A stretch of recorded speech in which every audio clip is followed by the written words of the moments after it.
We're holding people, holding arms so they can get out of the door far enough to just start hurling bananas back and forth at American Arson. That was how I'd be terrified to do that right now.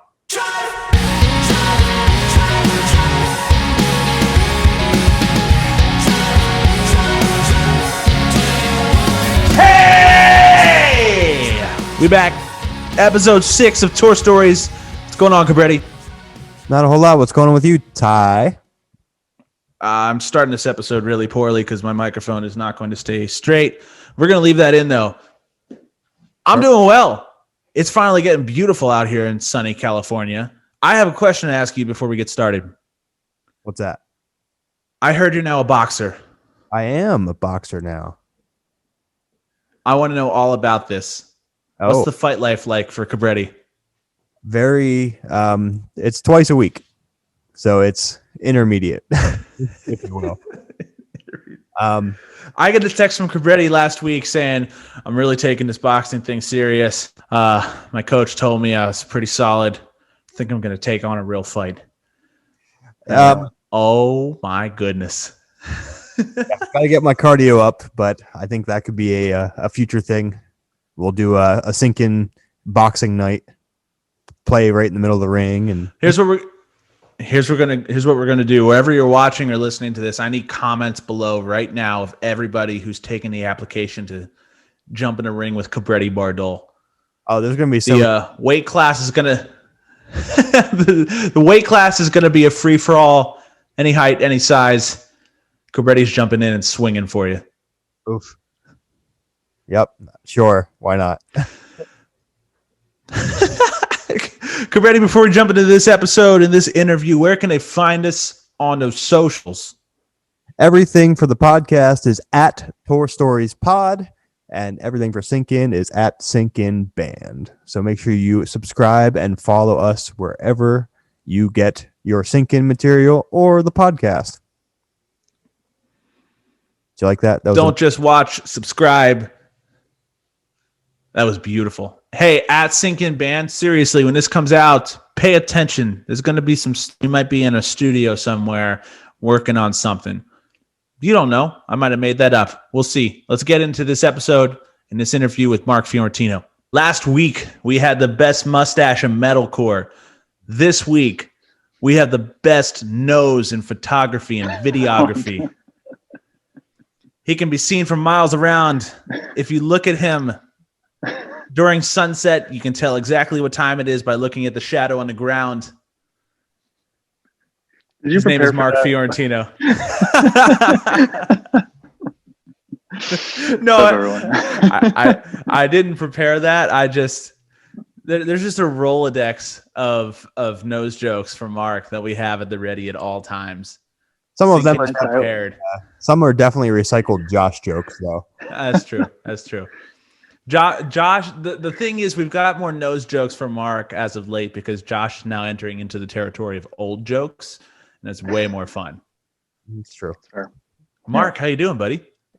Dude, I'm hanging in there, you know. It's been going. I feel like we haven't seen you in forever. You haven't. What have you been doing since we were on tour last a year ago now, officially? Yeah, I was about to say that's the last time we all saw it. No, it wasn't, but it felt like it. Working, getting outside. I don't know, snowboarding because it's winter time.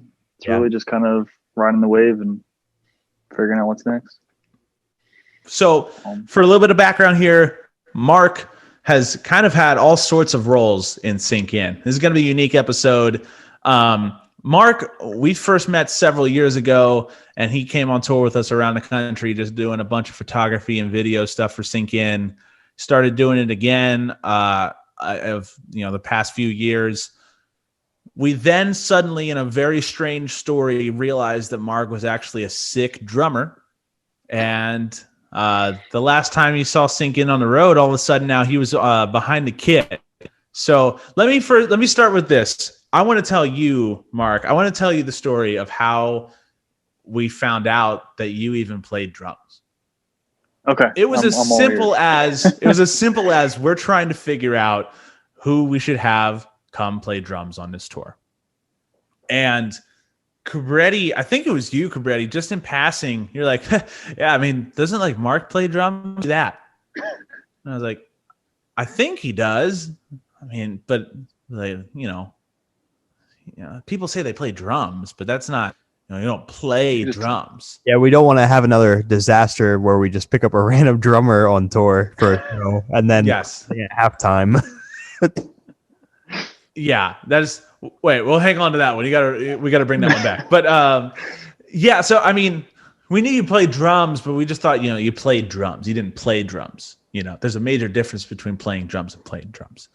I Googled your name and drums, and I found a couple videos that you had put out of some drum covers that you did in some random studio, I think while you were in college, covering like Let Live and Vice and Men and a couple different projects.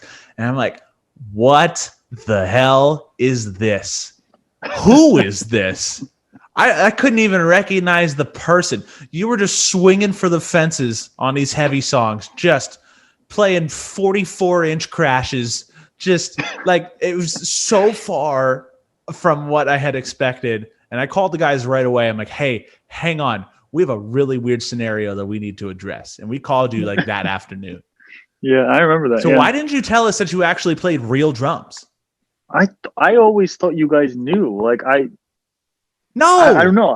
I always just thought you guys knew, or like I mentioned it or whatever. I never thought it was a thing, and that happened, and I was just like, oh yeah. Rule of thumb for anybody listening out there: if you tell a bunch of band dudes that you play drums, we go, yeah, sure. Everybody plays drums. Every person I've ever met in my life plays drums. There was a difference there. I was like, no, you needed to at one point be like, hey guys, no, I really play drums. I'm very good. You need to look at it. Would have changed my life if you would have told me that a while ago. So, what's your drumming background then? Where did that come from? Did you play in bands like in college and high school? What's that background? Yeah, so I started like a lot of people in music. I started 4th grade, played percussion. I wanted to start out with trombone, but I'm kind of glad I didn't. And I just kind of did that. I did jazz band, which is what introduced me to the set. And then kind of just kept doing it through jazz band. And then School of Rock in high school taught me kind of playing live and learning songs by ear and doing that kind of stuff. And that's where I think I got a lot more confidence. And then it just kind of built from there. And I just kept playing and did a couple studio sessions because it was fun. And yeah, I mean, that's basically it. So I had some lessons while in School of Rock. So actually, figured out some harder stuff that I think would have stumped me. But other than that, I've been doing it for a while. Just kind of gradually. So prior to our disasters, you had never been on tour? No. From the first tour in 2016. Yeah, I've never been on tour. Never thought that was ever going to be a thing. Never even thought of it. But a lot of that changed. All of our glorious early day disasters. Yeah. Mark has been, man. Mark's first tour with us we were still in an old van called Vincent Van Gogh, which was a tin can hurtling down the highway. It had 5 different paint jobs, no interior, just holes in the floor of the interior. I worked very hard to paint each of those panels. You remember, we were literally parked in California at one point, and I was spray canning the entire van because I was tired of people being like, "Oh, you guys like riding that thing? That's disgusting." I mean, he ran out of paint to finish the van. So with like the rest of the paint that he had left, he just wrote "Sink In" on the side of it with a $sign for the S. What a bunch of hooligans, man. But Mark got his first taste of touring in that era of Sink In. I feel for you, and I want to know what your thought process was that first time you went on the road with us. That was an eye-opening experience. I can 100% say that. I honestly did not know what I was getting into. I don't know. I was just like, I just graduated college and I was just like, why not? And it was just like, it just popped out of nowhere. And I remember first having the FaceTime when I first met you guys, and like, we're talking about it. And I was sitting there, I'm like, what do I do? Do I need to show off my camera gear? Do I need to trying to be all like professional and everything? And then I remember first kind of showing up and being like, there it is. I'm going to live in that for 5 weeks. And I remember the first day when we left off to creation, it broke down. Of course. So Yeah, a bad alternator. So right on the side of the highway, you had to just camp out with us like first date. yep. So just experienced everything all at once right in the first day. Was that the tour where when we played creation, we had a couple extra people come, like Shane came to do like some video he slept work on the roof. Yeah, so we didn't have enough room actually in the van for everybody to sleep. So we played we played rock paper scissors to see sleeping spots, and inevitably the remaining spots where there was one on the roof, there was one in the back of Shane's car, which I slept in. Which I'm 5'10", and that car was 4'10". That was. Shane waking up, and he had slept on the roof of the van, and there was a quarter inch of dew just all over everything. He was just sleeping in water. If you remember, in the morning, some guy thought he was homeless and just like sleeping on our van randomly. So they came over and they're like, "Hey, what are you doing up there?" And Shane's like, "No." He's like, "I'm part of this." Get out of here, you hooligans! So that tour, I'm sure that tour was weird because that was actually some of the biggest. Those were like the biggest shows we had played to date as a band. So I'm sure there was this weird complex of like we're riding high just on the fact that we're playing these big shows, but also you're experiencing, hey, this is a bunch of slugs in a tin can that might fall apart in any given moment, and they have absolutely no money. I mean, like, going through there, I never really just thought of that. It was the van, it was old, and it just kind of like went along with the experience. I was just there. I think I was just excited enough to be there because that was my first time going out west too, and like really just driving and just doing all of that and just experiencing that. So I think I was just riding on the high of just, I'm here, I can do this. And then the other stuff happened, and I was just like, that's all right. It's scorching hot. You learn to roll with it really quickly. Yeah. I think that honestly, it was so bad because we didn't have air conditioning, or there were like holes in the floor and stuff. So anytime that you were with us, that we were through anywhere remotely that was a desert or like extreme temperatures, that had to be miserable. Yeah, it was great.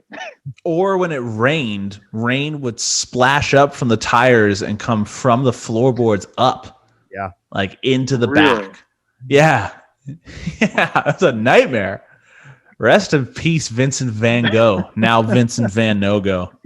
Mark went in after we fixed those rocker panels, because we had found just some random tin roofing and just tin roofed stuff in, so that we didn't have these open holes anymore. That way, if you like dropped your wallet, it didn't just fall on the highway. Straight up. So, obviously, when it comes to, I want to talk about the actual photography element real quick when it comes to the touring industry, because that's a whole different ball game, and that's a different kind of skill that you have to learn. What was it like for you, just kind of learning the ropes of creating content on the road, which creates a lot of challenges that people don't consider, even just down to Wi-Fi. Like step one, what is it like creating content on the road in comparison to being a digital creator back at home? Well, I mean, from the beginning of it, or just in general? Well, like what was eye-opening for you when you started? It was concert photography itself was just a learning curve. to figure out. And then also with the fact of having to get, sorry, stuff is popping up. There we go. Okay. With having to get content then to you guys to be able to use and post, and then sitting there editing photos when it's 12 million degrees, and then you're hoping your computer lasts, and it's just kind of like different things you just kind of had to get used to. And it was weird, but it was just challenging in a sense, because like it made me think differently. It made me just have to do it a whole new way than I was used to. And it was probably frustrating. I'm 100% sure it was frustrating at times, but it was great. Like I think it really helped. How much of a higher demand do you think it is in that band environment where you have to turn content like nightly so that, you know, guys like us can make posts right away versus like a normal day job, like what you do when you're home? Yeah. I mean, it is a high demand, especially on tour, and comparing that. Cause like when you're just, let's say you're in 9 to 5 and you're working at home and you're still making content, but something can always be pushed for tomorrow. Something changes. But being on tour, it's like you're gonna have that stuff ready because you just played the guys just played a show, and then you need to say, oh hey, we just played the show. People need to see those photos, and then you need to promote then what you're playing the next one that's coming up. So it needs to be very just there with how the schedule is going, and it just needs to be very current and not get like lost behind, and it just needs to be pushed out. So it's very high paced, and you need to learn those little things that you can do to make it that much quicker, so then you feel better and you're not stressed out about not having stuff. So yeah. Well, I will say Sync In has been very blessed in the fact that between you and Katie Meininger, Mm-hmm. We got very lucky to get connected with people who, first off, aren't, obviously you guys are wildly talented, and your ability to pump out quality content quickly like that is a rare asset. It really is. But there's another element that comes into play, which is you now have to be a part of the family on the road. Again, with a job at home, when it comes to photography and marketing, you can jump into a scenario with people that you hate, put up with them for a few hours to create content, and then go home. Here, there's no avoid. It's the same thing as being in the band. There's no avoiding. You are a part of this family of losers in this tin can, and you have to put up with each other for 5 weeks in a 20-foot, sleeping radius. So first off, I want to say that it's so awesome that you and Katie were so perfectly blended into our crew like that. But was it weird getting thrown into that situation of just living with a bunch of guys, or did you feel like it kind of just meshed right away? Oh no, 100% was weird. Like I remember. I mean, I'm weird and awkward in the first place when I first meet people. You got that right. So I'll sit there and I'll just be like, I'll just listen to everything that's going on. But then as soon as that kind of went on, and I learned how you guys are, and I tried to put in a couple funny comments and here and there, and then it kind of just grew, and it was luckily I never questioned if it was going to be like weird or awkward. It was just I just kind of let it happen, and fortunately we get along very well, so it makes the world difference. You two both know the fact that if you are getting roasted constantly in a van, that means that you're accepted. Oh, yeah. If you're not getting blistered, then we don't care enough to take the time to try and blister you. Yeah, it's like something about my nose. Oh, thanks. Yeah, there's another nose joke. Got it. That one's not new. Mark definitely had some nicknames early on that I won't say on the podcast. That's true. I forgot about, man. Well, okay. Now I will say my favorite new one happened on this tour, which so Mark is playing the kit for the first time in Sync In. And I started the first 2 or 3 shows, I started saying something on stage along the lines of, This is Mark's first show or first tour. He has absolutely no idea what he's doing. Tell him you don't suck. I'm saying this from stage to people, and so, like I remember the first person yelling out, "You don't suck, Mark. You're doing great." Like just one big burly voice from the bar in the back of the room, and it was just, like I feel like it was actually really encouraging though. Just the big man in the back, "You don't suck." You're just sitting there going, "Okay, I don't suck. Thank you. I don't suck. Thank you."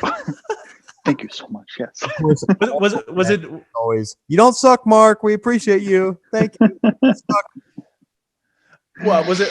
What was it? How was it different taking that role in the band, and now all of a sudden you're on the stage as opposed to shooting it?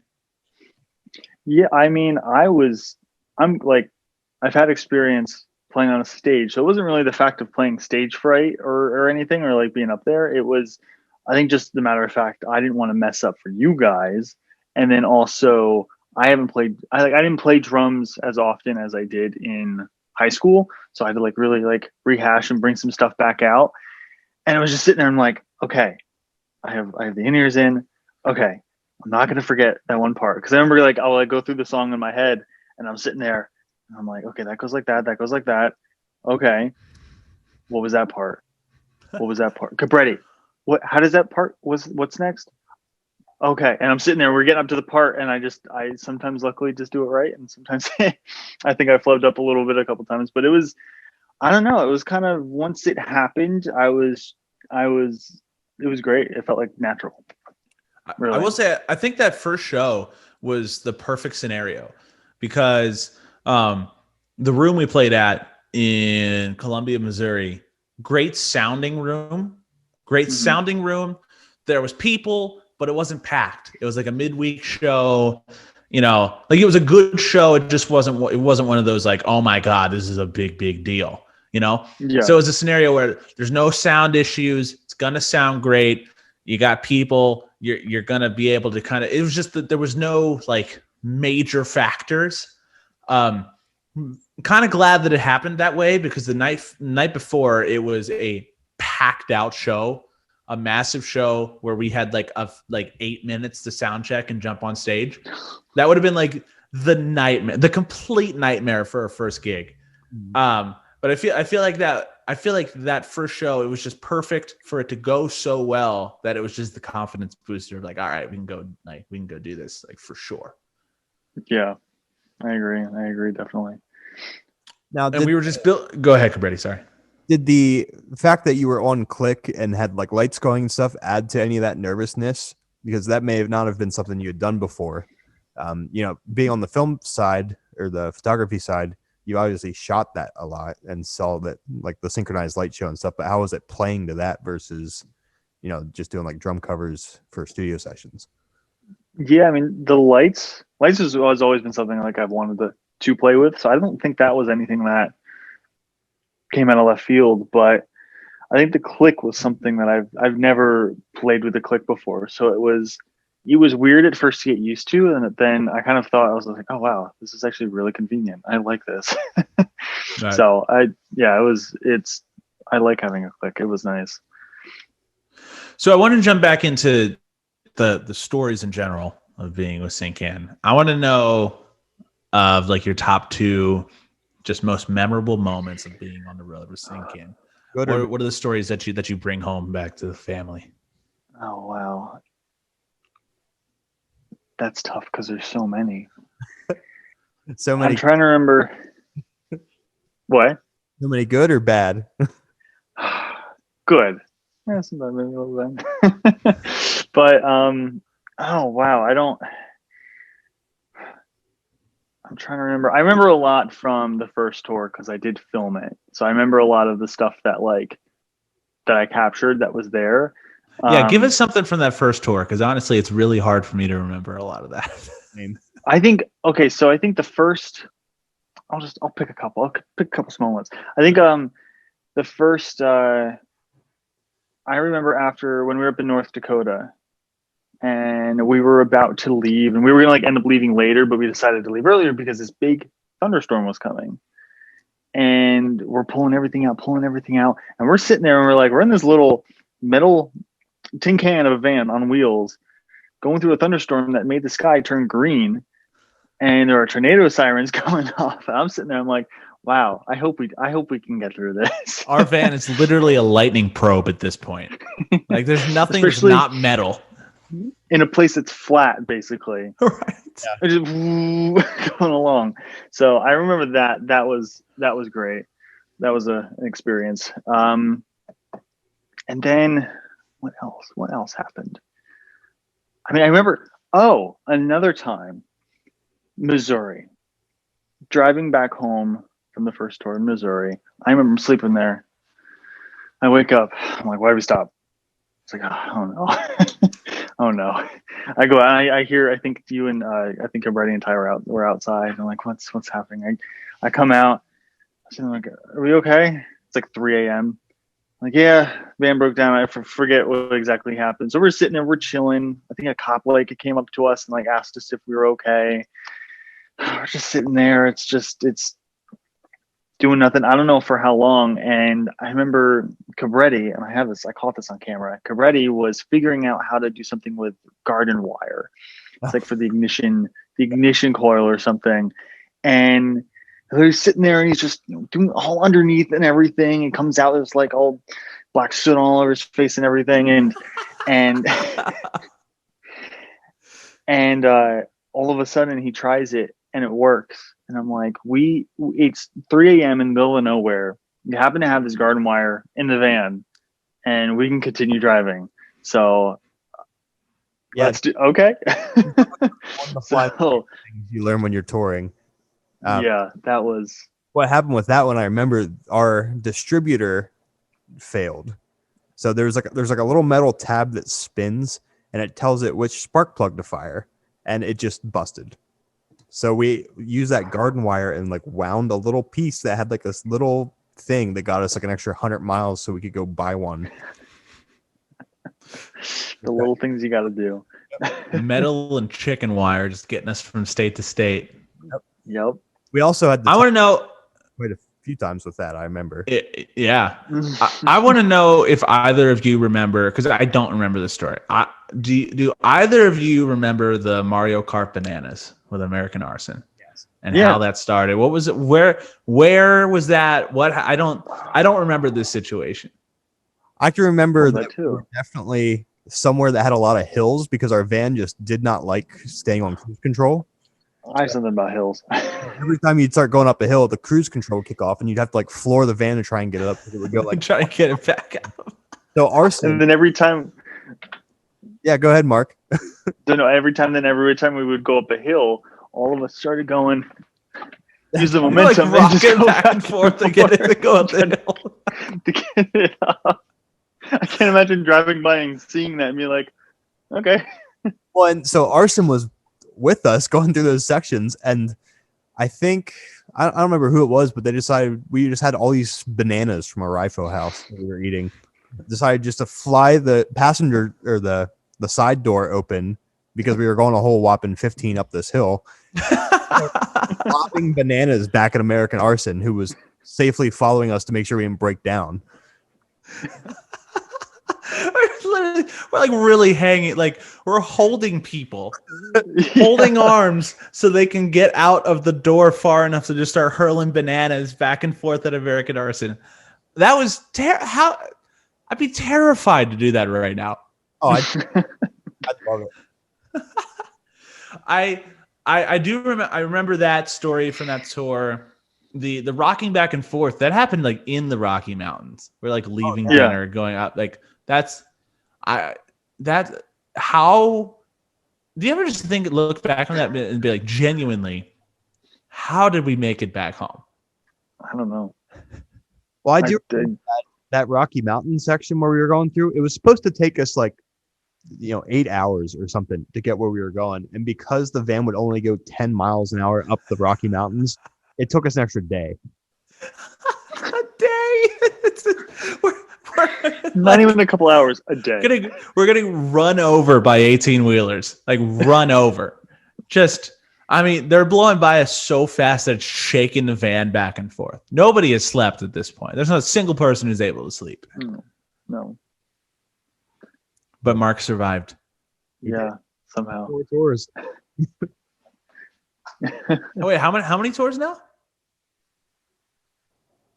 2, 3, 4? Is it? 4, 3 or 4. Been around And for a couple minute, shows man. in the middle. Yeah. Yeah.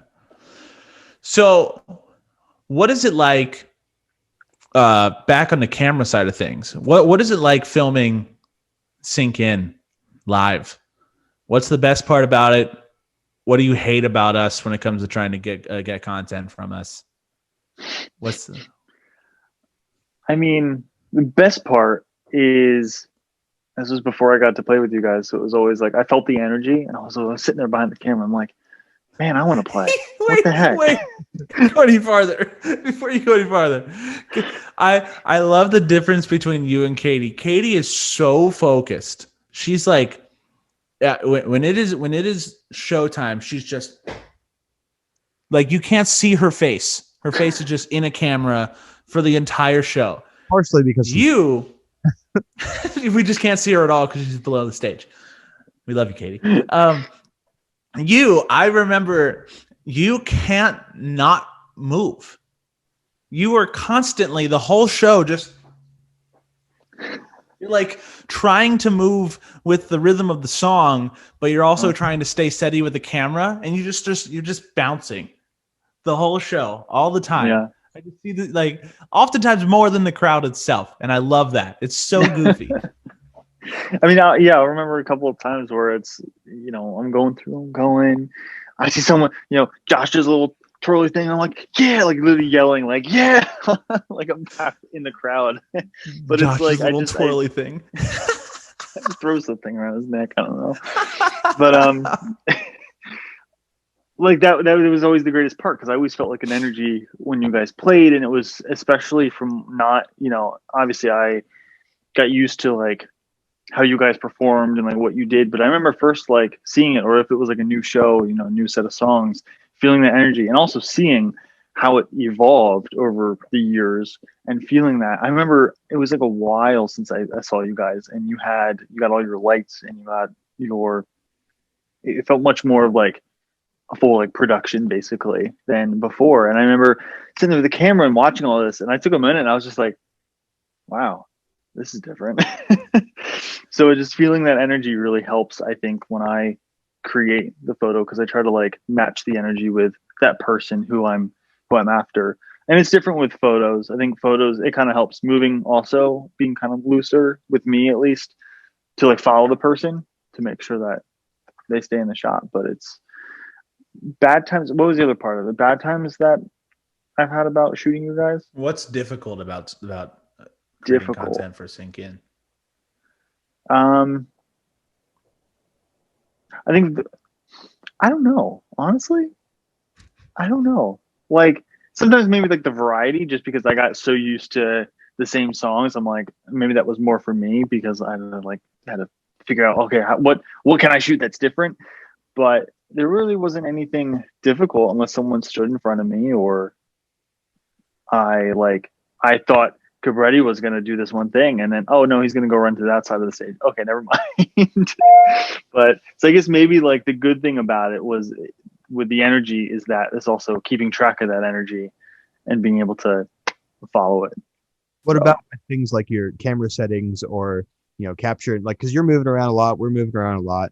Is there certain settings that maybe you found out didn't work as well because of all the motion, or?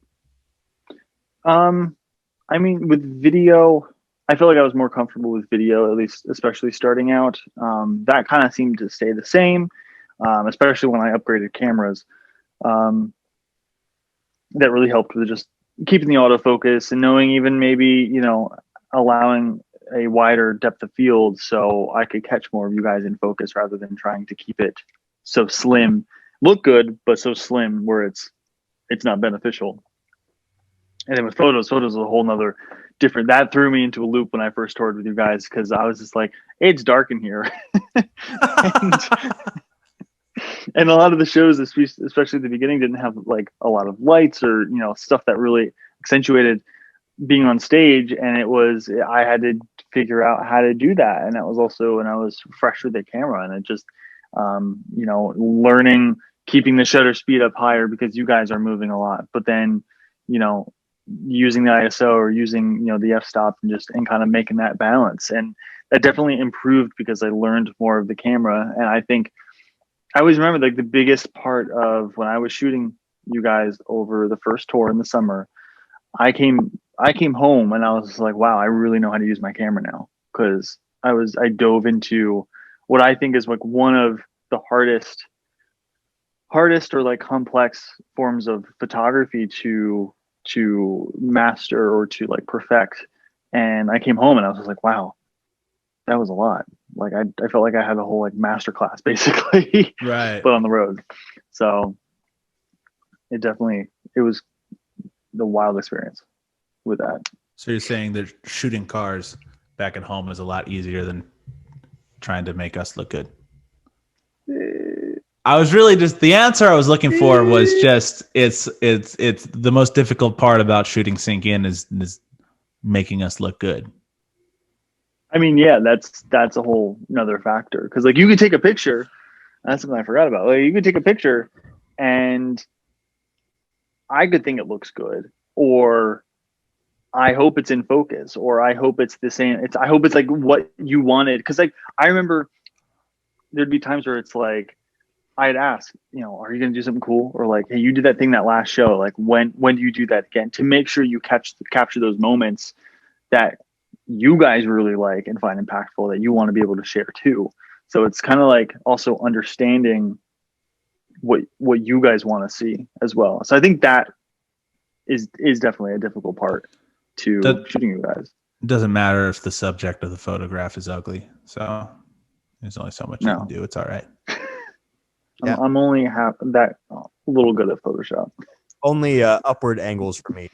Above makes me look like a hobbit. So shoot like this the whole time.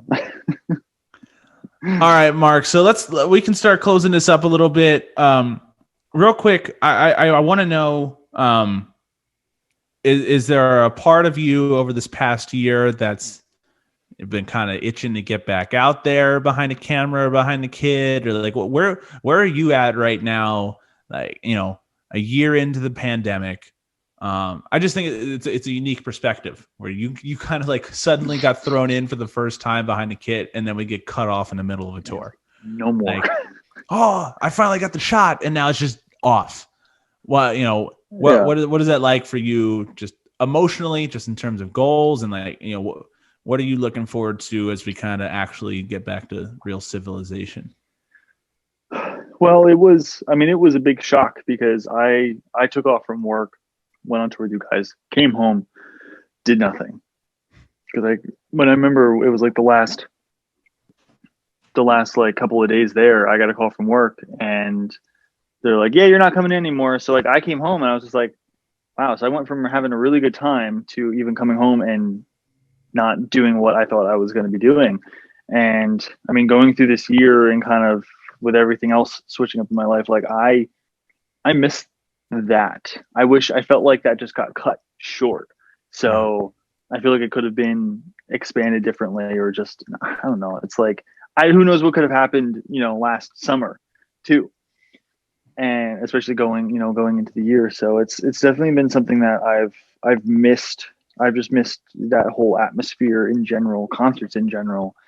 But it's definitely been like, I miss it. It's like you have like a little itch, like it gets a little too long and you're just like, oh, I really want to go back in the van again. Like I miss sleeping in the van and having a water for the boys and every morning and feeling hydrated.